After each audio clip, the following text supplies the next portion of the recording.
Sidoari. Pertama-tama saya mau memperkenalkan diri. Nama saya Sojisio Kitilobanua atau alias Amawana Tilobanua, pewaris daripada situs megalith ini. Perjalanan situs megalith, kenapa bisa di sini terbentuk situs megalith? Pertama-tama orang tua kami atau nenek moyang kami dari Bernadu yang bermarga Tilobanua. Kemudian mereka ini dulu mereka hidup berpindah-pindah mencari nafkah di mana ada tanah subur, mereka di situ. Kemudian mereka singgah di Siforowasi-Gomo kedua kali, ketiga kali mereka singgah di Wonobabaulu termasuk kecamatan Sidoari sekarang. Kemudian mereka pindah ke seberang ini, seberang gunung ini, namanya ini Fondahi. Nah, dia punya anak dua Fondahi, yang pertama Jaibaa, yang kedua Fuka Anak. Nah, Fuka Anak ini tinggal di Tuwekebo. Dia membuka kampung di situ. Nama anaknya itu Babularaga. Babularaga sama seperti situs ini juga dibuat di sana itu, tapi hanya sedikit. Kemudian yang masuk di sini anak daripada Jumihi, ada dua, Belalano sama Tapalinautu. Belalano tinggal di Tuwekebo ini. Tapalinautu pindah ke Tundumbahu, mungkin dikenal di kecamatan Denatai. Nah, situsnya sama juga dengan ini, hanya masalah besarnya yang berbeda dan masalah batunya sama semua. Nah, kemudian dulu mereka tidak bersekolah, tidak beragama. Ya, jujur saja kita itu mereka memakai hukum rimba. Siapa kuat itulah yang menang. Nah, kenapa mereka berdirikan di sini situs megalith? Rata-rata ketiga kampung ini, Tuwekebo, Tetegebo, dan Tundumbahu, sempat kami namakan dulu kampung kami ini untuk mengingat daripada karena mereka berjauhan di sana. Tundumbahu, kampung 3T, Tuwekebo, Tetegebo, dan Tundumbahu. Jadi sama situsnya. Nah, jadi setelah sampai mereka di Tuwekebo itu, kebetulan ada pondok kakek kami yang bernama Fuka Anak di sana di Tuwekebo itu. Ada kayu ewo, ya, pemberingin istilahnya itu sekarang. Jadi tinggi sekali dan ranting-rantingnya itu panjang.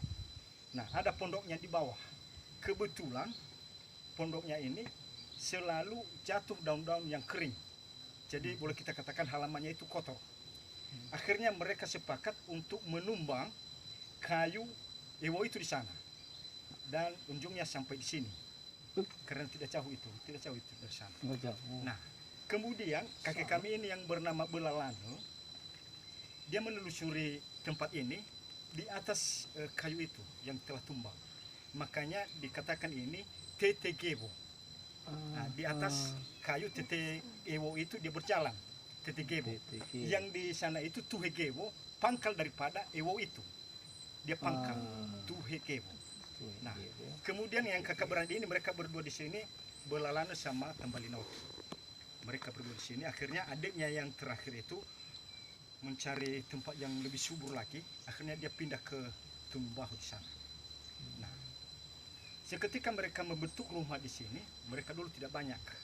Bisa dihitung dengan cari mereka karena volume manusia pada waktu itu sedikit. Nah, kemudian mereka ini dikatakan salah satu ketua adat, ketua perkampungan, wajib dia melaksanakan. Baru disebut dia itu kepala negeri atau kepala kampung setelah dia melaksanakan pesta besar-besaran. Pesta contohnya Owasa, perkawinan, itu wajib. Nah, pada pesta perkawinan dia harus memotong babi banyak. Dan kemudian pesta Owasa ini namanya memberikan nama adat. Dan nama adat, contohnya seperti kakek kami dulu ada namanya contohnya Siah, dibuat namanya Lauluanaa. Begitulah dia, dibuat nama baru. Dan itu yang selalu dipanggil di masyarakat, nama adat itu. Kalau nama kecilnya ditinggalkan, itu nama adatnya tetap dipanggil karena itu lebih berharga. Nah, kemudian di belakang ini ada rumah adat. Istilahnya ada Villager Silutu. ya Fletcher 11 apa itu yang di tengahnya itu. Saya tidak tahu bagaimana istilah kayu itu dulu, 11 dan tinggi. Setelah dia membuat rumah, dia membuat pesta. Nah, setelah itu dia berpikir bahwa memang harus ada halaman seperti ini. Nah, ini dulu batu-batu ini tidak ada di sini. Ini kosong, tidak ada batu. Kemudian mereka dulu tidak punya pahat, mereka tidak punya kampak dan lain sebagainya. Nah, dari mana ini bisa terjadi? Nah, mereka itu memakai alat dari apa namanya itu bahasa Indonesia, ahe. Ahe, ada ahe itu.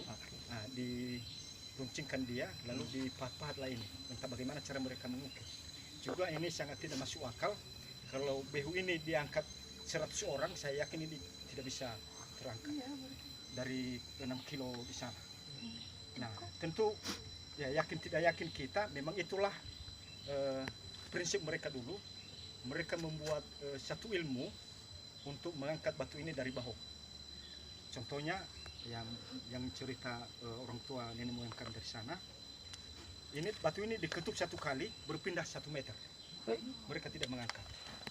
Ya, kita tidak tahu apakah benar atau tidak. Itulah cerita mereka. Dan keyakinan kami juga sampai sekarang dengan alat canggih sekarang, ini harus alat berat yang bisa mengangkat ini dulu. Sekarang baru bisa ini. Kalau diperbaiki ini harus alat berat yang mengangkat behu-behu ini, menhir.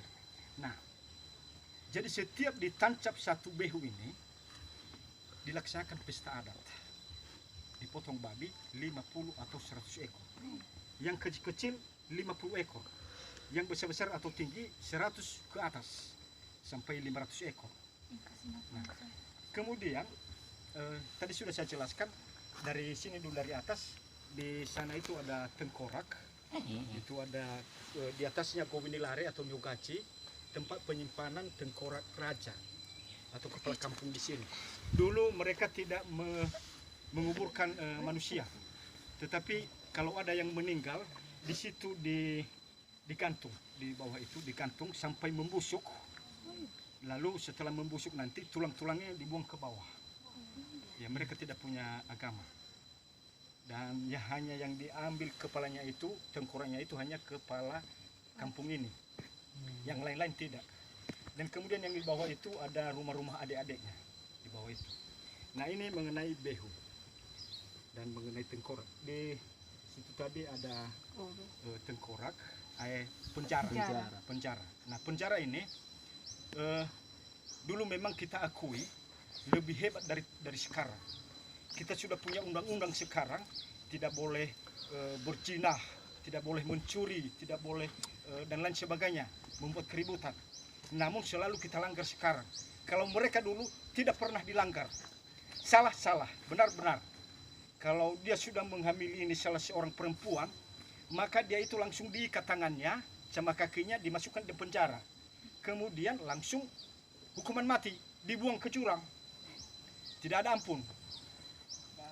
Nah, itu dulu. Sekarang ya mana ini mau pacaran sama orang-orang ya tidak apa-apa. Ada pun bapak dosen di situ ya tidak apa-apa kan. Biasa kan begitu. Ya, dulu kan tidak ada itu. Seketika dia dilihat bahwa dia sudah melirik itu perempuan itu, dia sudah salah di situ. Jangan. Nah, kemudian mengenai perkawinan juga, kalau perkawinan pada zaman dulu, kalau dia itu raja, maka dia harus menikahkan anaknya kepada raja. Sama seperti ada Teluk Dalam kalau saya lihat itu. Iya. Seperti kami ini sebenarnya sekarang harus yang raja di sana baru kami menikah. Nah, sekarang tidak lagi, sudah mau terhapus itu karena dicangkau bahwa memang itu tidak layak. Kalau ada yang suka sama suka, walaupun dia itu anak petani dan lain sebagainya, ya wajib diambil istrinya. Dulu tidak. Kalau raja harus raja juga pasangannya. Yang sudah sekolah, yang sekolah juga yang jadi istrinya. Kemudian ada tadi osa-osa, 3 kepala 3 ekornya. Nah, itu tempat duduk daripada pengantin perempuan. Kalau dia melaksanakan pesta perkawinan, dia di atas itu lalu dijunjung dia keliling-keliling ini, lalu disorak-sorak dia, dan lalu langsung diturunkan. Kemudian satu lagi tadi yang niobohe, hanya satu kepala, satu ekor, itu tempat pengantin laki-laki. Nah, dijunjung sama seperti perempuan. Nah, kemudian ini Guminilari Nyogaji, apa saja fungsinya?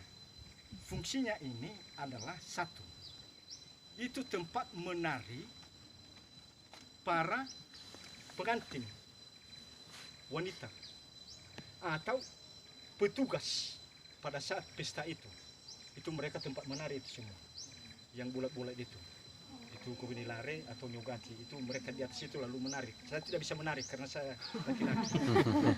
Nah, kemudian ada tadi Setagari yang ada model-model yang itu. paling tinggi itu Setagari namanya. Kalau rajanya turun dari sini, dia turun ke bawah, lalu langsung dia bawa kerisnya, lalu kerisnya itu ditancap di atas itu, ditinggalkan di atas itu, lalu dia duduk di tempat duduk di bawah itu, daru-daru istilahnya. Dia duduk di situ. Yang lebar itu. Istilahnya dulu fodake atau rapat sekarang ya, rapat. Lalu dia duduk di situ di bawah anggotanya atau peserapannya, langsung di situ dia duduk dan di situ dia berbicara. Setelah selesai berbicara, setelah selesai rapat, maka dia naik lagi mengangkat kerisnya, dia langsung ke rumah. Nah, di sini tetap ada jaga pengawalnya. Tidak boleh turun ini ketuanya kalau tidak ada pengawal di sini. Dan tidak boleh orang masuk sembarangan kalau tidak melalui ini. Dia harus dua ini, satu di bawah. Ini terakhir, dia harus ketemu di sini dulu.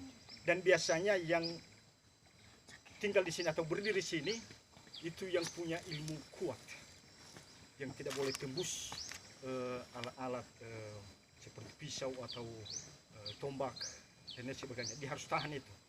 Jadi kalau ditusuk dia langsung keluar darahnya, ya nggak boleh duduk di sini dia, dibuang dia di situ. Nggak usah berdiri di situ. Nah, kemudian ini tadi laci pagi. Kalau ada juga yang bersalah itu tadi, langsung di sini diletakkan di kepala lehernya, langsung dipotong di sini kepalanya. Jadi mereka tidak main-main pada zaman dulu. Kemudian ada lagi alat di sana tadi itu sudah dirusak. Ada berupa lesung dia. Nah, lesung itu bukan tempat menumbuk padi, tetapi lesung itu tempat cuci tangan, ditaruh di situ. Nah, di sini di atas ini tidak ada air. Jujur tidak ada air. Kita ke situ ke bawah itu sedikit tidak ada air di sini. Nah, kok bisa mereka hidup di sini? Tidak ada air. Nah, pada zaman dahulu dia punya budak. Nah, banyak budak yang dipekerjakan di sini. Jadi budak itu yang mengangkat air ke bawah dari bawah itu. Nah, tempat air itu dari bambu. Istilahnya sekarang sama kami di sini asoa. Nah, itulah tempat mengangkat air di bawah. Jadi mau air minum mereka atau memasak mereka atau untuk ternak mereka, mandi mereka, ya selalu diangkat ke atas sini. Itulah kehebatan mereka dulu. Nah, kemudian pada zaman ada perang di sini yang di Nias, ada perang dulu, mereka itu berpindah ke bawah. Nah, ada tadi yang ada tanjakan sedikit, ada di situ rumah mereka yang ada kayu itu tadi. Ada tempat mereka itu ke bawah. Nah, jadi mereka di sini dulu hidupnya kerajaan siapa kuat, itulah dia. Jadi mereka itu dikelilingi oleh orang-orang yang ahli, yang kuat, yang kebal. Jadi mereka itu tidak sembarangan. Jadi saya jelaskan dulu dari Madohia, dari Bernadu, dia itu menurunkan anaknya Tilambanua. Dari Tilambanua itu sampai ke kakek kami Fodrahi ada 19 keturunan jaraknya. Jadi dari kakek kami Fodrahi sampai ke kami sekarang ada 14 keturunan. Jadi kalau dihitung itu ya 14 keturunan ini situs Mekalit ini. Jadi kami tidak tahu menghitung berapa umurnya situs ini. Ya. Jadi mungkin kalau keturunan ya. Orang-orang ahli bisa mereka menghitung. Jadi kalau bapak kami itu umur 100 tahun baru meninggal. bapak kami. Jadi terlebih-lebih yang di atasnya lagi. Ada kakek kami dulu 150. Jadi dari Belalane diturunkan ke Lauruanaa. Nah, inilah pemilik yang memperbanyak ini alat barang-barang ini, Lauruanaa. Lauruanaa ini yang membuat pesta besar-besaran di sini. Nah, jadi Lauruanaa menurunkan 3 orang anak, termasuk bapak kami itu 3 orang anak, dan bapak kami itu yang 3 menurunkan beberapa kami sekarang, dan masih ada cucu kami sekarang. Jadi kalau dihitung itu dari Fodrahi ke kami sudah 14. Berarti kalau ada cucu kami sudah 16 tahun, 16 keturunan. Ini situs Mekalit ini 16, kita tidak bisa menghitung itu. Nah kemudian mereka juga selalu berperang, perang dulu di sini, perang. Jadi makanya selalu dibuat penjaga. Nah kemudian rumah-rumah tadi di sana itu sama adik-adiknya. Kemudian pada pesta-pesta, ada pesta perkawinan, ada pesta. Jadi rata-rata yang dibuat di sini adalah pesta uasa, mengambil nama. Ada nama lain daripada nama yang diberikan oleh bapaknya, yang disahkan oleh paman. Paman yang mengesahkan nama itu, bukan saudara itu. Saudara mengusulkan ini namanya, lalu pamannya mengesahkan. Yuhu gelafutoi. Sibaya, dan itu ada bayaran kepada dia. Kalau dia ihu ke 1 kali, ya ada bayaran ke dia, entah apa bayarannya, babi atau emas. Nah kemudian seketika selesai dari sini, mereka berpindah ke bawah, karena kakek kami yang bernama Lauruanaa itu adalah kepala negeri. Tunya berletak Tuheneri, Lauruanaa. Dia berpindah ke bawah. Kenapa dia berpindah ke bawah? Karena konsultasi antara Jepang dengan kepala di sini jauh di sini.